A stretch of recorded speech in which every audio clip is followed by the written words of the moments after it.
ini sebetulnya usaha untuk revitalisasi karya pastoral pertanian yang dibuat oleh para misionaris SVD dulu. Nama-nama yang terkenal di Nusa Tenggara sebetulnya mereka mendapatkan ini cincin pembangunan NTT, tapi pada umumnya mereka semua bergerak di bidang pertanian.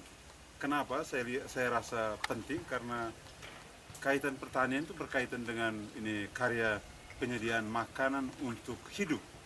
Karena itu konsep yang dibangun lewat ini tempat seperti ini, tempat kecil, lokasi kecil, tapi dalam misalnya di pemerintah ada konsep yang disebut sebagai rumah pangan lestari. Artinya setiap rumah tangga mampu menyediakan makanan sendiri untuk ini mereka punya hidup keluarga, dan di sini buat sebagai taman pangan lestari, ada konsep taman ditata demikian, dan semua semua subsistem pertanian itu dibuat di satu tempat.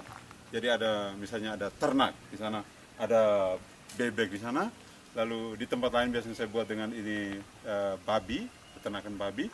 Di sana ternak itik dengan bebek, dengan ayam. Lalu sesudah itu ada kolam ikan, lalu ada kebun sayur, kebun buah. Nah, lihat semua ada di sini. Dan semua yang diperlukan untuk makanan, penyediaan dapur sebuah rumah tangga itu disiapkan di sebuah tempat yang sempit. Misalnya contoh labu Jepang. Labu Jepang orang pikir di daerah panas tidak bisa, tapi padahalnya sebenarnya soal air. Tapi semua konsep yang dibuat di sini itu mau katakan bahwa tidak boleh ada yang terbuang. Artinya orang bilang zero waste, itu tidak ada yang terbuang. Jadi pembuangan yang satu digunakan oleh yang lain. Contoh ini di sini misalnya ikan. Air yang ada di kolam ikan ini itu sebenarnya air yang sudah mengandung pupuk. Dan air pupuk ini dipakai untuk siram tanaman-tanaman di sekitar kolam. Pepaya, ini ada lombok, ada bunga, ada ini terung, ada tomat, ada ubi kayu di atas, semua itu dibuat. Lalu kita perkenalkan juga misalnya karena lahan sempit, karena ini taman, maka lombok-lombok misalnya dibentuk ini dalam karung atau polybag, semua bisa dilihat. Lalu kita lihat juga di sini misalnya ada bunga-bunga. Kenapa bunga-bunga ditanam juga di tempat ini? Ada bunga ini yang bangi, tapi juga ada bunga tai ayam. Dalam konsep organik itu, bunga bisa menjadi tempat pengalihan hama. Jadi ini bicara tentang hama, kita tidak bicara tentang harus ini binasakan hama, basmi hama, tapi kendalikan hama, alihkan dia. Jadi dia punya hak juga untuk hidup. Jadi itu maka dibuat untuk, jadi bunga dihidupkan dulu, lalu tanam sayur. Begitu sayur ada, dia tidak serang sayurnya, tapi dia akan mendatangi bunga. Tapi karena ada bunga tai ayam yang baunya tajam, sekaligus mengusir dia pergi. Jadi sehingga bisa lihat di semua sudut itu ada bunga, ada ini, semua sengaja ditata demikian. Lalu ya, lihat di sebelah sana itu ada tumpukan sabut kelapa. Sabut kelapa itu diperlukan, itu nanti dibakar.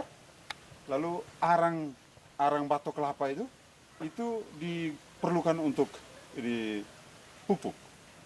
Jadi akan dicampur sebagai pupuk, karena itu sengaja ditumpukan di situ. Ada kotoran-kotoran kita selama ini kena ini peternakan tidak besar di sini, kita datangkan dari Patiaho. Lalu pepaya ini sebetulnya ada beberapa jenis pepaya. Yang besar ini pepaya Bangkok, juga termasuk yang ini sudah diremajakan sekarang. Tapi yang terakhir sekarang itu pepaya yang dicari di pasaran. Ini pohonnya pendek-pendek tapi sudah berbuah semua, sudah berbuah. Ini namanya pepaya California, yang bersama dengan pepaya ini Hawaii. Itu sangat dicari oleh pasaran. Ini yang di sini. Kita bermaksud untuk kembangkan di sini sebagai pilotnya. Jadi baru sudah itu frater-frater bisa tanam lebih banyak. Saya lihat mereka sudah gali pohon-pohonnya dan kita siapkan bibit untuk itu. Saya kira itu. Lalu tempat ini sebetulnya saya minta izin dulu kepada Pater Perfect Yosef di sini untuk dipakai, dimulai, karena lihat sebenarnya mereka ada cukup lahan dan saya lihat fraternya ada semangat. Dan karena itu ketika mulai, ini dulu hutan lebat di sini, hutan lebat, tempat ular segala macam. Dan sekarang lihat tempat ini memang sasarannya supaya bisa menjadi tempat rekreasi. Tempat rekreasi.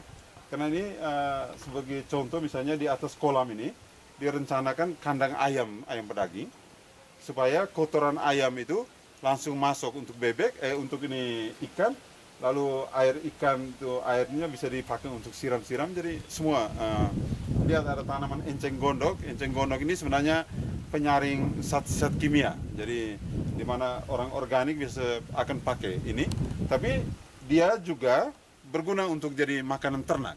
Bebek misalnya, babi, itu makan siang bisa diberi dalam bentuk ini enceng gondok. Selain ada bunga-bunga, bisa lihat itu. Jadi semua yang ditanam di sini ada ini keterkaitan satu sama lain. Lalu di belakang itu ini bisa lihat itu sebetulnya